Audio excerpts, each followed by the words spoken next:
어제 중국을 비롯한 동아시아 증시가 모두 올랐던 가운데 유일하게 한국 증시만 하락 마감했습니다. 시기가 시기인 만큼 이 한미 정상회담 결과에 불만을 품은 중국의 보복 신호탄이지 않느냐 이런 시각도 나오고 있습니다. 그리고 오늘은 한은 금통위가 예정이 되어 있는데요. 현재 가상화폐를 비롯한 당면한 과제가 많은 가운데 과연 한은이 어떤 입장을 내놓을지 많은 관심이 쏠리고 있는 만큼 오늘은 이 사안들에 대해서 여러 가지 자세한 입장 들어보도록 하겠습니다. 도움 말씀 위해서 한국경제신문의 한상준 논설위원 나오셨습니다. 안녕하십니까? 네, 안녕하십니까? 먼저 오늘 새벽에 마감했던 미국 증시 여전히 밋밋한 움직임이 지속이 되고 있습니다. 상승을 하기는 했지만 그 상승폭이 워낙 적었던 만큼 오늘 특이사항 먼저 정리해 주시죠. 네, 밋밋하다는 표현이 맞을 것 같아요. 네. 3대 지수가 이제 상승돼서 그 상승된 요소를 인위적으로 찾다 보면 굉장히 미국 증시가 큰 변화가 있은 거로 이렇게 생각합니다는 그렇지는 않다 이렇게 보시면 되겠습니다. 전에 그 말씀대로 밋밋했었는데요. 역시 경제가 정상화되다 보니까 아무리 누가 연준의 이사라든가 이런 게 누구든 얘기하는 거 관계없이 그냥 현실적으로 경제 정상화 과정에서 증시도 그렇게 나타난다 이렇게 보겠습니다. 우리가 4월 FOMC 의사록 발표 이후에 가장 관심이 되는 것이 테이퍼링이죠.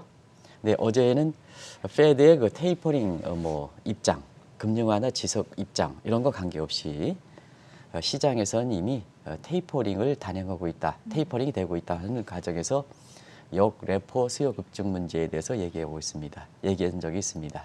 그래서 이 내용이 시장에서는 이미 경제가 정상화되니까 작년에 뿌렸던 돈 회수하는 게 아니냐 하는 시각을 누구나 FOMC 이사들이 부인 발언한다 하더라도 시장에서는 그렇게 받아들일 수밖에 없거든요. 그래서 이 테이퍼링 문제에 대해서는 그렇게 크게 우려하지 않는다 이렇게 보겠습니다. 그리고 최근에 주가가 많이 올라가지도 않고 또 이렇게 떨어지도 않고 하는 그런 쪽의 미국 증시 모습이 많이 이렇게 되는데요. 역시 추가 상승 모멘텀이 굉장히 낮은 상황입니다. 네. 어제는 역레포 금리에 대해서 제가 말씀드려서 시청자분이 시장을 판단하는데 굉장히 도움됐다 이렇게 말씀들을 하시는 분이 있는데요. 오늘은 추가 상승 모멘텀과 관련해서 사실 요거 관련된 지표를 하나 설명드리겠습니다. 이게 시티은행의 미경제 서프라이즈스입니다.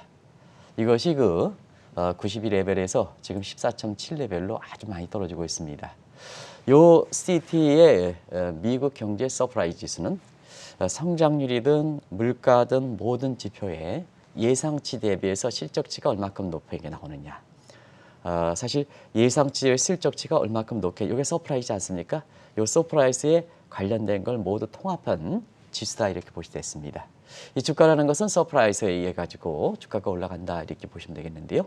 그런 과정에서 지금 CT의 이렇게 미경제 서프라이즈 지수는 코로나 직후 이후서부터 따진다면 가장 낮은 수준이다. 결과적으로 서프라이즈가 되는 이런 지표들이든가 기업들의 실적이 거의 지금 나타나지 않고 있다 이렇게 보겠습니다. 그러다 보니까 미국 증시도 이렇게 밋밋한 흐름이 전개되고 있다 이렇게 보시면 되겠습니다.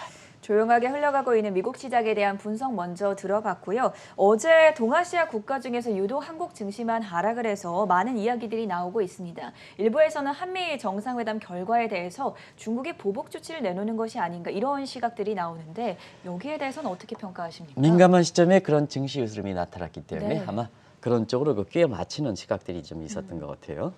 어제 동아시아 증시 많이 올랐죠. 역시 그런 상황에 한국 증시의 코스피 지수 대표 지수를 기준으로 소폭이나마 떨어졌었는데요. 사실 이것을 한미 정상회담에 그동안 중국의 편향적인 문재인 정부가 미국 쪽으로 좀 다가갔다 하는 이런 측면에서 우리가 안미 경중 얘기가 많이 해드렸습니다. 네. 그래서 안보는 미국의 경제는 중국의 이거 빨리 좀 교정시켜야 되지 않느냐 하는 시각을 계속해서 말씀드렸는데요. 정상회담에 그런 쪽의 얘기들이 좀 많았었거든요. 실질적으로 거의 다가갔느냐 하는 측면에선 사실 퀘션을 그리고 있습니다는. 네. 그렇지만은 안미 경중에 문재인 정부가 중국 쪽에 편입돼 있는 상황에서 사실 이것이 좀 변화가 있는 게 아니냐, 미국 편을 하다 보니까 중국 입장에서는 당연히 불만을 가질 수밖에 없는 상태에서 주가 흐름도 저렇게 나니까 2015년 사드 배치 문제도 있고 해서 중국 보복 신호탄이 아니냐 하는 시각인데요. 어제 매도 주체는 사실은 중국계 파인 자금이라든가 이런 게 아니고 하락 주체는 동학개미야, 그다음 외국인이었습니다. 그렇기 때문에 이거는 문재인 정부를 옹호하는 것이 아니라 이거는 과도한 해석이다. 요즘 주가를 그 분석할 때 인과관계를 끼워 맞추는 식으로 해가지고 굉장히 전문가라는 사람이 오히려 증시 해석을 이렇게 사실 그 오더하는 시각들이 많은데요. 요 일부에서 얘기하는 동아시아 증시가 어제 많이 올라간 속에 동반 올라간 속에 한국 코스피 지수가 떨어진 것은 문재인 정부를 옹호하는 것이 아니라 중국의 보복 신호탄으로 이어지는 것은 잘못된 시각이라는 걸 말씀드리겠습니다. 역시 미국인의 매도세가 지속되고 있는데요. 우리가 보면 이것도 그렇습니다. 미국 매도세가 이틀 전인가요? 조금 미국 매도세가 좀 매수를 돌아섰죠. 네. 그래서 뭐 본격 매수 이렇게 얘기하는데 어제도 다시 미국인의 매도세가 이렇게 떨어졌습니다. 그런 과정에서 요건 한국 내부의 본질적 문제도 한번 전개해 드린 적이 있습니다. 우리 내부의 정책 불확실성 지수라든가 국제시장의 접근도가 떨어지는 이런 문제에서 추세적으로 이어지는 속이다. 이렇게 말씀드리겠습니다. 그리고 많은 유튜브를 통해서 한미 정상회담의 수혜주 문제에 대해서 어제 저녁에 사실 전 회장님께서 이제 개인적으로 이게 무슨 얘기냐 이렇게 이제 말씀을 하시더라고요. 네. 한미 정상회담이 대형주가 많이 올라가서 우리 코스피 지수가 4,100 갔다 이렇게 얘기하신 분이 있었던 것 같습니다. 그걸 방송을 좀 보신 회장님이십니다. 근데 이제 제3자에 해당되는 자본시장연구원 여기 이제 정통으로 미국에서 공부하신 PhD 이렇게 분이 많은데요. 공교롭게도 자본시장연구에서는 네. 우리 코스피 지수가 3,100에서 3,400. 지금 뭐 3,400 해봐야 지금 3,150이니까 거의 올라가지 않는 수준 아니겠습니까? 그래서 이러한 대조적인 시각에서 이게 어떤 게 맞는 거냐 하는 이런 시각인데요. 그 대답이 저도 모르겠습니다. 이렇게 말씀드렸습니다. 다만 지수가 중요한 게 아니라 우리나라의 그 최대 증권사의 회장이라든가 자본시장을 이끌어온 측면이고 신화적 존재죠. 그다음에 워렌 버핏 같은 사람도 사실 지수에 대해서 특정 지수를 이렇게 전망하지는 않습니다. 네. 하는 측면에서 그런 각도를 좀 이해해 주십사 하는 말씀을 드리고 주식시장에서는 상승되면 주식을 앞서서 매입하면 되고 그다음에 주가가 과열이 되면 추격 매수하는 게 아니라 팔아주면 됩니다. 추세만 알면 됩니다. 지수가 뭐 3,100, 4,100 간다 이런 쪽의 얘기는 그렇게 큰 의미는 없다 하는 걸 말씀드리겠습니다. 그거는 방송의 구독자 수라든가 자기 인기를 위해서 이렇게 투자자의 성향을 유혹하는, 호러하는 이런 성격도 많다 하는 걸 말씀드리겠습니다. 그 바탕이 되는데 사실 한미 정상회담의 수혜주 해서 배터리 반도체 아닙니까? 우리나라 같은 경우에는 코스피 지수 이게 사실 혜택을 받을 거다. 코스피 4,100 갈 거다 하는 측면인데 한미 정상회담 이후에 삼성전자와 LG화학이 계속해서 떨어지고 있습니다. 어제 같은 경우에는 크레디스 CS가 네. 한국의 배터리, LG화학 배터리든가 이런 게 굉장히 좀 어두운 그 전망을 내놓으면서 어제 LG화학을 갖고 있으신 분들 한미 정상회담의 수혜주다, LG화학 사라 이렇게 했던 이런 분은 어제 상당 부분 어려울 겁니다. LG화학 주가 있습니까? LG화학 주가 어제 같은 경우는 하루인가요? 하루인가요? 네. 하루가 급락했습니다. 네. 이런 모습이 보인다 이렇게 됐습니다. 그리고 가장 이렇게 수혜주를 하는 모더나의 위텍 상산업체는 삼성바이오로직스를 다시 한번 좀 보여주시기 바랍니다. 삼성바이오로직스 지수 이것도 어제 떨어졌은 것 같습니다. 저는 뭐 종목을 보는 사람이 아닙니다는 이렇게 한미 정상회담 전후에서 이게 이렇게 떨어지고 있습니다. 그래서 이런 것을 바탕으로 해서 한국의 코스피 지수가 4,100 올라간다 하는 이런 시각에 대해서 나름대로 보는 근거가 있습니다는 사실은 자본시장연구원의 저 전망에 비해서 상당 부분 이렇게 너무 낙관적이지 않느냐 하는 이런 시각입니다. 그래서 우리가 증시를 이렇게 볼 때에는 내 생각을 이유를 뜯어 맞히는 생각보다도 시장에서 나오는 현실을 해석해 주는 시각, 내의 예측한 시각과 내의 견단을 시장에서 중구난방 호재들이 악재들이 있는데 거기에 뜯어 맞히는 생각보다는 시장에서 나타나는 결과를 시청자 현명하시니까 나름대로 다 지금 뉴욕 증시가 끝난 모습 다 지금 갖고 있거든요. 어떤 분들은 24시간 다 보시는 분들이 있습니다. 그래서 그분들한테 객관적인 나온 지표만 해설해 주는 게 오히려 투자자 판단에 도움되지 않겠나 하는 생각이 듭니다. 잠시 후에는 금융통화위원회가 열리게 되는데요. 이 회의 결과보다는 그동안 논쟁이 됐던 한국은행과 관련된 현안을 알아보도록 하겠습니다. 논란이 됐던 한은법 개정 문제는 어떻게 됐습니까? 네, 현안 많죠. 오늘 금통위 결과에 대해서 시청자 여러분도 금리 동결이죠. 그다음에 경제 전망 4%는 이미 한국 경제 전망에 대해서 대부분 4% 전망하니까 그것도 네. 특별히 증시에서 오늘 4%가 나온다 하더라도 한국 증시에 영향이 거의 없을 겁니다. 이미 시장은 선반영되는 이런 상태이기 때문에 많은 예측 기관들이 한국은행이 왜 이렇게 전망치를 늦게 냅니까? 다른 데는 좀 저희들이 있을 때는 한국은행에서 전망치가 시장의 주도력이 있는 건 크게 두 가지거든요. 한마디는 먼저 좀 발표하고 그다음에 두 번째는 예측이 정확한 것. 네. 근데 지금은 다른 데서 다 전망하고 뒤늦게 발표하니까 결과적으로 한국은행의 전망치가 특별히 높지 않으면 시장의 평균치를 내겠다. 물론 자체 모델이 훌륭한 모델이 있습니다. 예측하시는 분들 굉장히 훌륭하십니다. 한국은행에. 그럼에도 불구하고 시장의 인식은 그렇게 되거든요. 그런 것에서 한번 미리 전망치 4%는 나와 있고 이미 우리 수출 이렇게 지표라든가 이런 것이 굉장히 큰 폭으로 개선되고 있기 때문에 오늘 전망치 4%가 나오더라도 시장에 영향을 미치는 영향은 그렇게 높지 않다는 걸 말씀드리겠습니다. 그래서 이런 것은 시청자분이 잘 아시니까 최근에 한은과 관련해서 물론 금통위 사항은 아닙니다는 자 한국과 관련해서 여러 가지 좀 요구 사항들이 많은 것 같습니다. 일단은 한은법 개정 문제죠. 1조 문제. 그래서 한국은행이 여전히 설립 이후로 전통적 물가 안정 목표를 고수하고 있는데요. 중요한 게 아니라는 것은 아닙니다. 그런데 경제의 목표 또 한국은행도 경제 현상에 이렇게 전체적으로 이렇게 가이드하는 역할을 하는 그리고 통화 정책을 관장하는 겁니다. 아니면 현실이 변하면 정책 목표도 바뀌어져야죠. 그런 각도에서 그동안 페드가 2012년 현상이 바뀌니까 물가 안정 추세니까 고용 창출 목표를 둬서 듀얼 맨데이트 양대 목표를 설정한 이후에 예. 지금 미국의 통화 정책은 사실 고용 목표를 더 중시하지 않습니까? 그렇죠.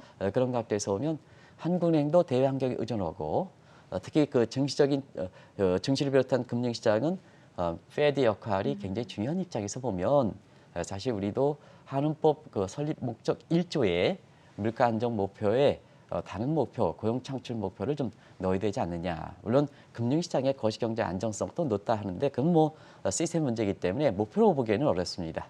그런 측면에서 미국처럼 그 고용 창출 목표를 좀 넣어야 되지 않느냐 하는 요구가 한은법 개정과 관련해서 최근까지 논란이 많이 됐던 사항입니다. 근데 시청자 여러분 어떻게 생각하십니까? 뭐든지 이 목표라는 것은 국민의 관심도가 높은 것 가지고 목표를 설정해야 됩니다. 그런 과정에서 보면 한국은 미국보다 고용과 일자리, 노조 문제가 세서 이해관계가 높은 나라입니다. 그리고 고용 문제는 전 세계적으로 최고 통수권자가 국민의 표심을 얻는 데에는 가장 관심이 되는 이런 상황입니다. 그런 각도에서 보면 한국은 노조 문제라든가 이런 문제에서 또 문재인 대통령도 일자리 상황판 이렇게 해가지고 굉장히 중시한다 보면 물론 이제 사실 문재인 대통령 정부에서 그렇게 해서 그걸 가지고 보편성을 띠고 얘기하시는 건 아닙니다는 하는 어쩌거나 한국은 고용 문제에 대해서 이해관계가 높은 나라다. 그런 각도에서 보면 사실 고용 창출 목표를 네. 넣더라도 무난한 것이 아닌가. 시청자분 한번 오늘 그 7대 과제에 대해서 시청자분이 현명하시니까 같이 한번 이것을 풀어보는 시각도 좋지 않냐 생각합니다. 일단은 한은법 설립 일정 문제에는 물가가 안정 이외에 사실 그 고용 창출 목표를 얻더라도 이렇게 무난하지 않느냐 하는 이런 개인적 생각입니다. 연준의 듀얼 맨데이트처럼 한은법도 좀 물가 안정뿐만이 아니라 고용 창출 목표를 둬야 하지 않을까 이런 부분에 대한 좋은 말씀을 들어봤고요. 최근에 또 관심을 가지는 부분이 미국이 디지털 달러화 발행을 공식화했습니다. 미국과 보조를 맞춘 우리도 디지털 원화 도입에 대해서 어느 정도 좀 입장을 정리해야 되지 않겠습니까? 네, 입장 내놔야죠. 네. 이제는 내놔야죠. 왜냐하면 전 세계 국가들이 디지털 통화에 그렇죠. 대해서 입장이 밝혔기 때문에 네. 사실 우리도 입장을 내놔야 된다. 지금까지 미온적 입장을 대면 안 된다 하는 걸 말씀드리겠습니다. 그 사항은 계속해서 말씀드리게 간단히 좀 줄일게요. 네. 페드는 설왕설래 했지만 이제 입장이 다 정리가 됐죠. 파월과 브레이너도 디지털 달러를 공식화했고 올 여름철에는 이렇게 보고서를 내놓겠다는 거 아니겠습니까? 브레이너도 한 발 더 나아가서 앞으로 현재 오프라인상의 달러를 기축통화 역할을 해왔습니다는 앞으로 오는 디지털 통화 시대에서도 디지털 달러를 국제 표준화 방안, 언제 디지털 달러를 기축통화하겠다는 입장이거든요. 그런 과정에서 보면 새로운 디지털 통화 시도 기축통화를 하겠다는 야망을 밝힌 상태에서 사실 세계 중심 국가가 국제경제 중심 국가가 이런 입장이 되다 보니까 사실은 다른 국가 입장에서도 다 받아들일 수밖에 없죠. 오히려 미국의 페드가 늦었다 이렇게 얘기를 많이 했지 않습니까? 그 과정에서 다른 국가들 보면 인민은행은 완전히 이제 디지털 위안화를 법정화시킬 만큼 네. 그동안 시범운영에서 상해 상점까지 유통시키는 것은 거의 법정화시켰다 이렇게 보이됐습니다. 다른 나라도 이제 유통을 시키고요. ECB와 스가 정부도 디지털 통화 문제를 공식화했고요. 그래서 세계 모든 국가들의 BIC라든가 이런 게 보면 모든 국가의 86% 모든 국가, 여기에 국가에는 우리보다 후진국들 많죠. 86%가 디지털 통화 문제를 검토한 거로 이렇게 나오고 있습니다. 한국의 입장에서도 어떻게 하느냐. 디지털 원화에 대해서는 뭐 프로젝트도 주고 뭐 이렇게 하고 있습니다는 사실 굉장히 이 문제에 대해서 전향적 입장을 가지 못했었거든요. 왜 그런지. 네. 그런 각도에서 우리가 2017년, 2018년 문재인 정부 초기에 비트코인과 같은 가상화폐를 의식한 것이 아닌가 하는 정도로 이 문제에서 굉장히 디지털 원화에 대해서 이렇게 좀 공식 입장이 굉장히 늦게 나오고 있습니다. 물론 많이 준비를 하신 거로 알고 있습니다. 그래서 용역 프로젝트도 좀 이렇게 주고 이번에 이거 주는 거 아니겠습니까? 그리고 이번에 주는 거다 보니까 좀 늦는 거 아니겠습니까? 그래서 어제도인가요? 그제도 우리가 디지털 원화 문제는 새로운 정부, 문재인 정부 다음에 어떤 정부가 될지 새로운 정부에 나오는 것이 아닌가 하는 쪽에 얘기도 했습니다는 이 문제도 페드의 보조를 맞춰가는 입장에서 페드가 입장이 정리됐으니까 한은도 오늘 금통위도 있긴 합니다는 이런 문제에 대해서 좀 중요한 사항이니까 금통위원들이 금리만 결정하고 망치만 땅땅땅 두들기지 말고 이런 문제에 대해서도 좀 머리를 맞대서 굉장히 아주 현학자들이시니까 물론 현학자 문제에 대해서도 다른 각도가 있습니다. 정치적으로 뛰고 들어간 사람들 많습니다는 이런 분들이니까 훌륭한 분이니까 이런 문제에 대해서 좀 이렇게 국민의 요구사항, 궁금증에 대해서 입장을 좀 내놓으셔야 되지 않겠냐 하는 생각이 듭니다. 디지털 원화 도입 문제를 얘기할 때마다 거론되고 있는 부분이 바로 화폐 개혁 문제인데요. 여기에 대한 입장은 어떻게 나올 거라고 보십니까? 네, 화폐 개혁 문제 이렇게 얘기하면요. 네. 저는 시청자분이 가뜩이나 지금 종합소득세에서 내고 세금도 많이 증가하는 상태에서 네. 또 뭐 화폐 개혁이야? 근데 사실 저는 사실상 같은 의미지만 네. 조금 시청자분에 대해서 가슴을 벌렁벌렁하는 것을 좀 낮추도록 하겠습니다. 리디노미네이션 얘기. 이 얘기는 뭐 현 정부 이외에 이전에 노무현 정부 때 박승 총재 아주 훌륭하신 분이죠. 이렇게 해서 이 문제에 대해서 이렇게 제시돼서 사실까지 검토했던 사항입니다. 근데 리디노미네이션 문제 초기에 검토했던 사항에 대해서는 상당히 좀 지금 시간이 가면 갈수록 다른 각도로 이렇게 비춰지는 것 같아요. 근데 그때 당시에 노무현 정부 때 디노미네이션, 리디노미네이션 얘기가 나왔을 때는 자 우리의 화폐 거래 단위가 너무 1900 73년 10,000원권, 그다음에 2009년 50,000원권 이렇게 이렇게 설정돼 있었는데요. 이런 거에서 대외적으로 보면 1달러에 4자릿대니까 이걸 좀 국제 위상을 증대시키는 측에서 리디노미네이션 내지는 디노미네이션 화폐 거래 단위를 축소하는 문제로 이렇게 됐습니다. 근데 이것이 이제 사실 잘 보셔야 되는데요. 이게 화폐 개혁과 이렇게 같이 이렇게 될 때에는 화폐 건정이라든가 이런 거 바뀌는 거에 의해 리디노미네이션 대부분 다 신흥국들이 실패를 했거든요. 북한도 실패를 했습니다. 그래서 엄청난 경제 후폭풍을 가져오기 때문에 이런 걸 추진하더라도 필요성이 있다 하더라도 충분히 필요성이 있죠. 그런 과정에서 국민의 합의가 돼야 된다. 화폐 상황은 국민의 합의된다. 네. 아무리 정책 당국의 소수의 아주 현학자들이 이렇게 얘기하더라도 그 쓰는 주체는 국민들입니다. 더더구나 리겔 텐더, 법화입니다. 법화는 국가와 국민들이 합의한 텐더 구속력입니다.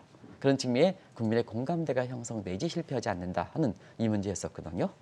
근데 최근에 이렇게 보면 현 정부 들어와서 너무 이제 특히 있는 사람을 타겟으로 해서 여러 가지 정세라든가 부동산 대책이라든가 이런 쪽에 나오다 보니까 이 리더메이션도 일부 여당 의원도 화폐 개혁 문제를 인식하는 시각이거든요. 더더구나 지금의 원화에 대비해서 디지털 원화가 앞으로 반영하면 이게 리더메이션 이렇게 되는 상태에서 화폐 개혁 단행하지 않느냐 하는 나름대로의 그 화폐 개혁 문제가 나오는 거거든요. 근데 앞으로 디지털 원화가 되더라도 다른 국가들은 그러한 오해, 그다음에 디지털 통화가 그 도입됨으로써 이해관계가 엇갈리는 문제를 방지하기 위해서 중국도 그렇습니다는 현행 법화, 현행은 지금 이렇게 5만 원권 지금 통화되는 통화다. 그러니까 앞으로 디지털 통화 원화가 도입 되는데 1대1로 한다.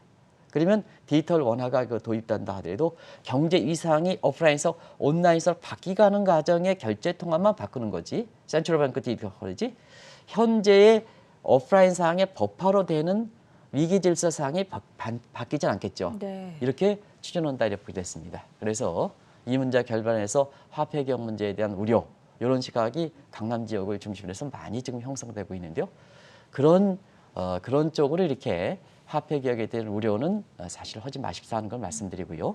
근데 일부 여당 의원이 화폐 개혁 다른 목적의 화폐 개혁은 꿈도 꾸지 말아라 하는 것을 말씀드리겠습니다. 이건 문재인 정부가 남은 기간의 시점에서는 사실 화폐 개혁을 단행할 수가 없겠죠.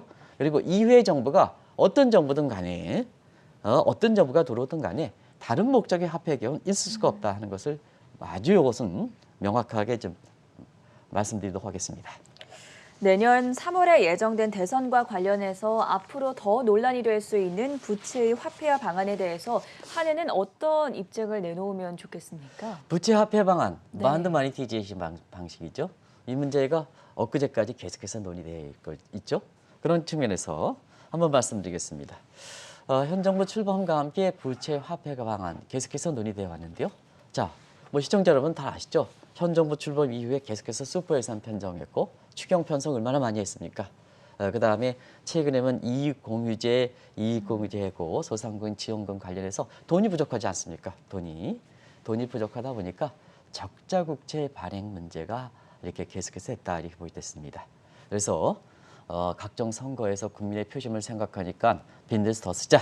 이후에 정부 우리 자손 세대 어떻게 되든 간에 빚내서 더 쓰자 하는 파워피진 명상 속에 부채 화폐 방안이 나오고 있는데요. 아시겠습니다는 저 부채 적자 국채도 이렇게 인수해 주려면 민간 차원에 인수해 주려면 적자 국채에 대한 가격이 아주 낮아야 됩니다. 그래야지 앞으로 국채 가격이 올라야지 저 적자 국채를 인수해서 투자 이익을 목적으로 하는 거 아니겠습니까? 그런데 지금 현 정부 출범 이후 지금 코로나 이후에 금리가 더 낮아졌습니까? 올라갔습니까? 낮아졌죠. 네. 그러면 반비례 관계에 있는 국채 가격은 사실 증시보다 더 거품이 됐다는 얘기거든요. 거품이 됐다. 지금 제로금리 상태인데요. 앞으로 금리가 마이너스 금리 떨어지겠습니까? 한국 같은 경우에는 안 떨어지죠. 네. 채권 거품이죠. 그러니까 자 적자국채 발행하더라도 민간에 소화되지 않는다는 얘기입니다. 그러니까 그래 국민이 무서워 하느니 무서워 하다 보니까 일부 여당 의원이 자 한국에 인수하면 되지 않느냐, 한국에 인수하면 되지 않느냐 이런 시각이다 보니까 한국판 모던 모니터리 시어리 MMT 현대통화에 대해서 빚내서 더 쓰자. 선거가 있을 때마다 빚내서 더 쓰자. 써야 되니까 이게 사실 부채 화폐 방안이 계속해서 된다. 근데 내년에 대선을 향해 뛰는 후보들도 모든 국민에 대해서 지원금 더 주자 해서 이런 쪽에 나오고 있습니다. 근데 이 방안에 대해서는 계속해서 내년 3월에 대선을 치르고 내년 6월에 그 지방선거를 이런 선거 일정에 굵직굵직한 일정을 감안해 볼 때에는 역시 후손 세대라든가 한국 경제의 후손의 발전을 생각하시는 대선 후보들 이런 여부와 관계없이 내가 좀 대선에서 당선하겠다 하는 입장에서는 이 유혹은 버릴 수가 없다는 걸 말씀드리겠습니다. 그래서 계속해서 논의될 문제다 하는 걸 말씀드리는데요. 자, 이 문제는 굉장히 어려운 문제입니다.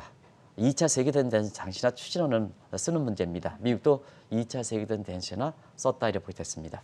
전쟁과 같은 또 이 전쟁도 아직 2차 세계대전 아니겠습니까? 이제 이런 때나 쓰는 것이다 이렇게 보시면 되겠습니다. 근데 우리가 경제가 잘 된다 이렇게 매일 공치사하는데도 왜 2차 세계대전 당시에 미국에서 이 부채 모니타이제이션을 쓰려면요. 신흥국 국채는 대상이 안 됩니다. 국채 크레딧이 보장돼야 되기 때문에. 네. 근데 그래서 미국이 국채 크레딧이 보장돼 있기 때문에 그나마 이렇게 전쟁 시에 쓰는 대상이 되는데 한국은 국채에 대한 신용도도 이렇게 높지 않은 상태에서 경제가 잘 된다. 그러면 왜 이렇게 빚내서 더 쓰자 이렇게 얘기를 나올까 하는 것이 국민의 입장에서는 퀘스천을 그리는 상태거든요. 그러다 보니까 뭐냐 이 대상이 이제 주체가 되는 이런 측면에서 한국의 입장에서 보다 명확한 입장을 밝혀야죠. 우리는 할 수 없다.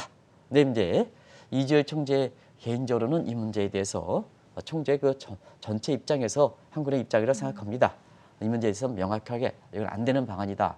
그래서 소신껏 발행한 측면이 있습니다.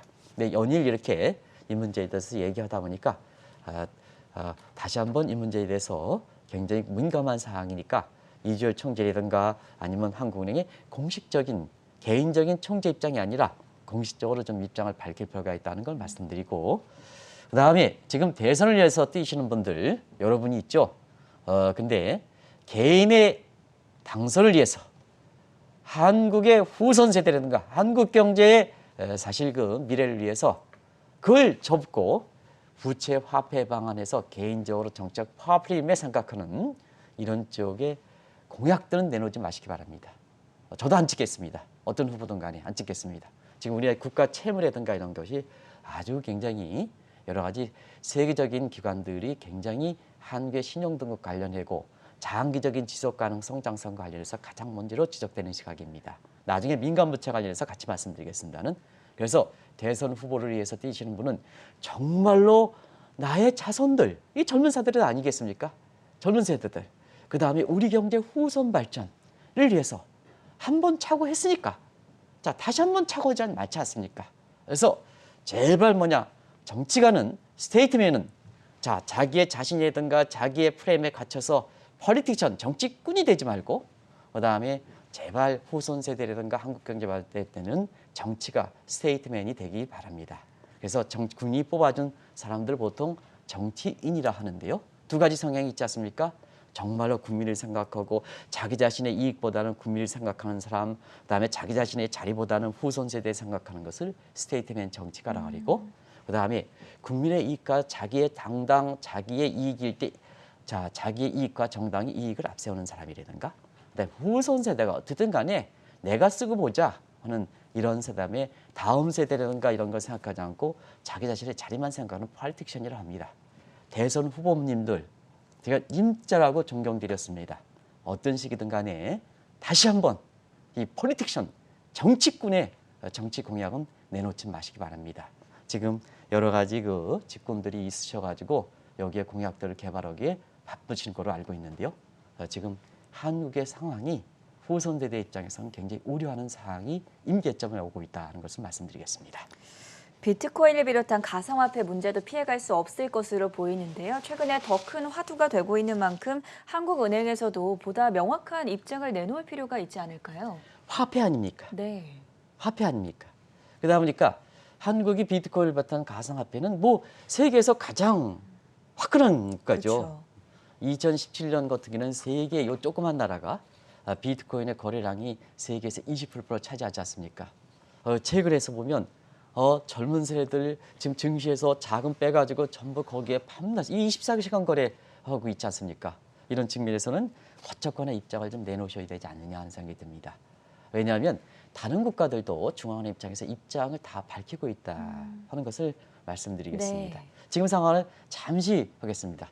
우리나라 비트코인과 같은 이런 것도 결제수단, 묵묵의 결제수단을 인정하는 거죠. 그다음에 일부에서는 벌써부터 금융상품도 우리도 출발하겠다. 그리고 우리 젊은 세대만 아닙니다. 50대도 마찬가지입니다.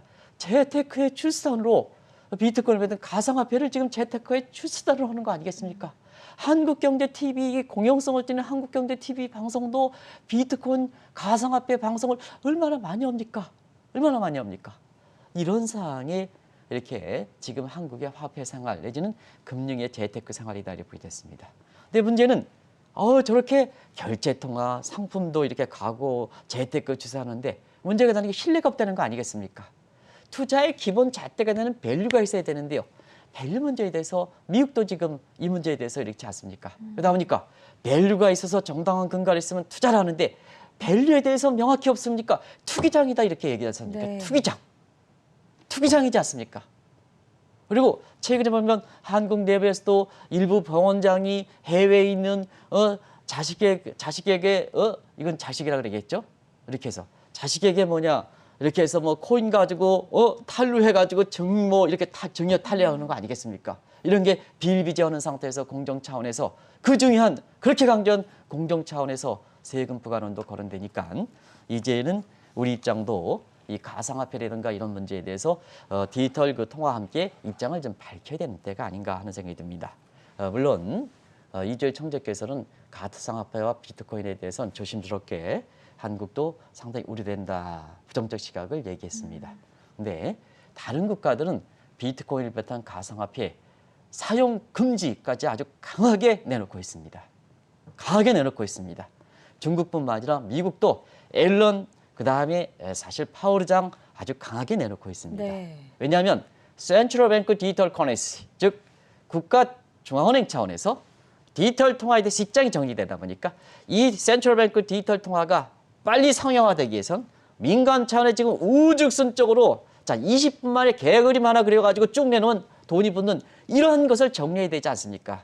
이런 측면에서 보류라든가 금지인데요. 한국이 세계에서 가상화폐라든가 비트코인 우리 젊은 세대들 취업이 됩니까?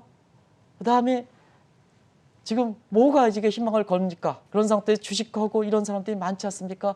근데 이런 사람들이 뭐냐? 이런 분들이 사실상 지금 상태에서 몸도 아프고 제대로 돈도 못 버는 상태에서 이런 문제 좀 정리를 좀 해줘야 되지 않습니까? 명확한 근거, 규제해서 규제하면 규제한 대로 명확한. 예를 들어서 자 우리가 지난번에 사실 뭐 이렇게 관련돼서 가상화폐에 대해서 너무 번창이다 보니까 불법 거래야.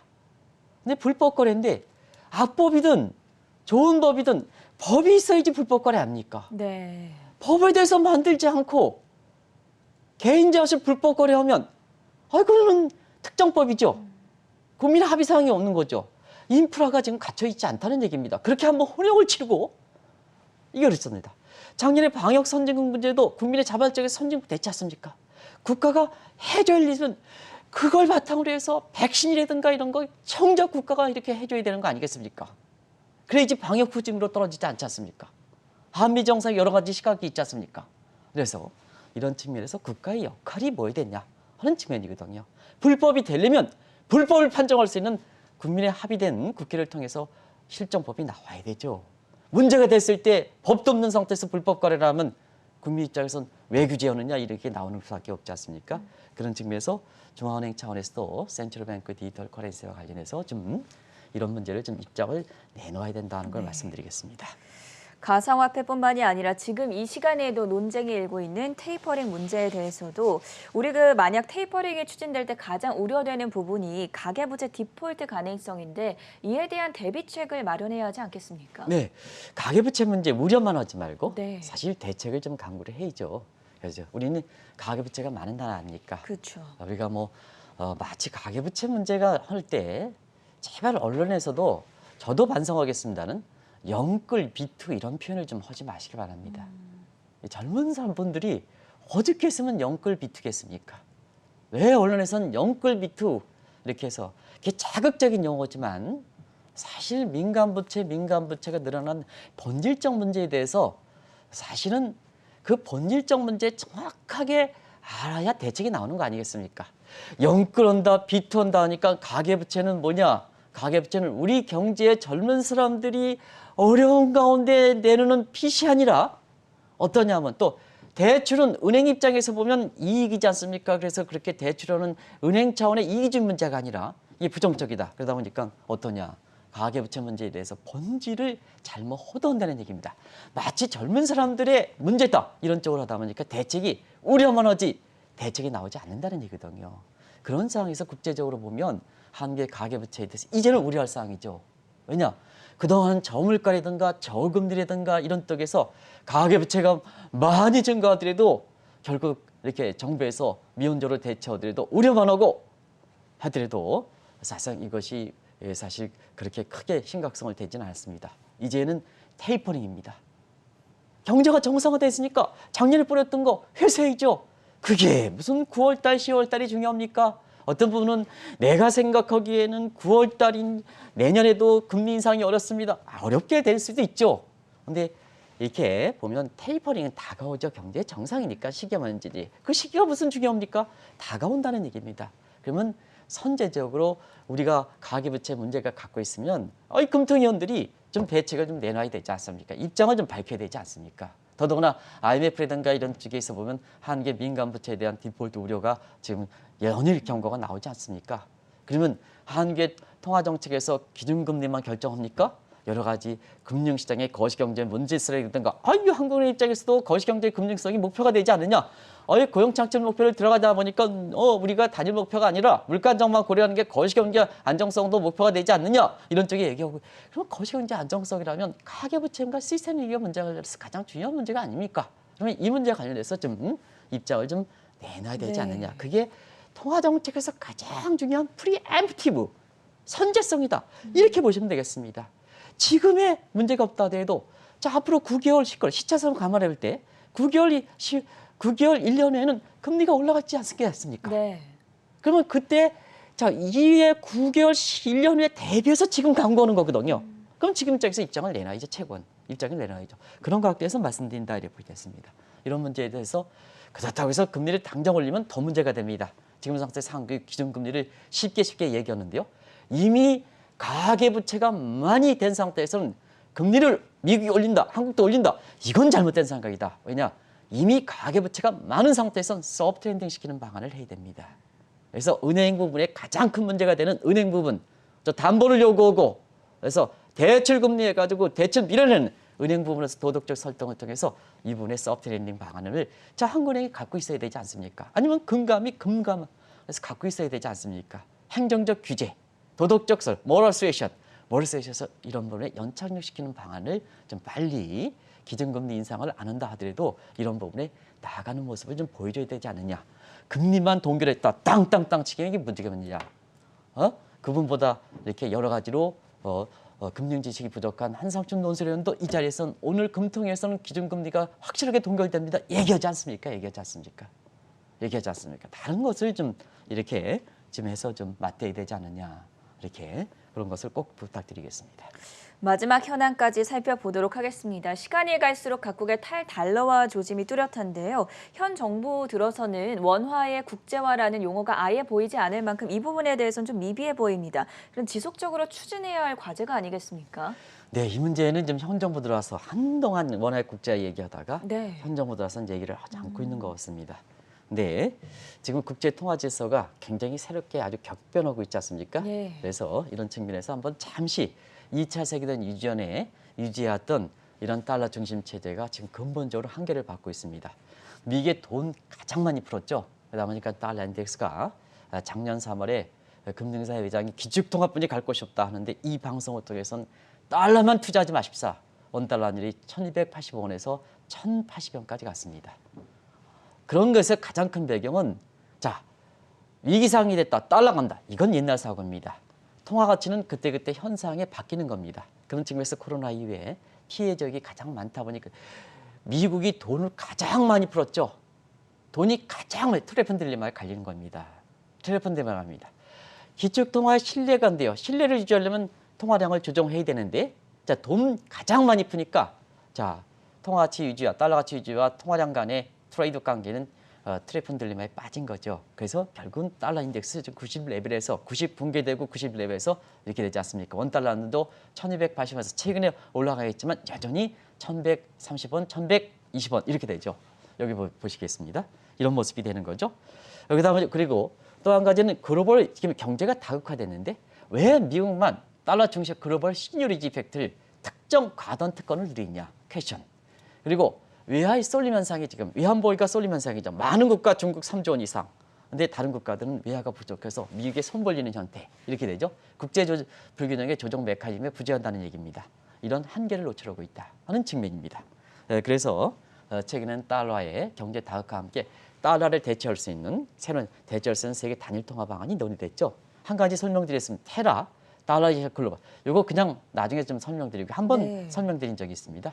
유로와 같은 지역 권력탑의 공동화 방안 이렇게 돼 있는 상태죠. 그런데 지금은 각자 도생 체제다. 탈라 움직임을 보이고 있다. 그러면 결국 이러한 각자 도생 체제의 탈달러 움직임, 자국 통화의 위상을 인대시키는 중국의 위안화 국제화 과제 뭐 해가지고 전부 뭐 이렇게 되지 않습니까? 이러면 우리도 원화의 국제화 위상을 증대시키는 국제화 과제는 정부의 추진 여부와 관계없이 현재 추진에서 지속적으로 추진해야 되지 않느냐 하는 문제입니다.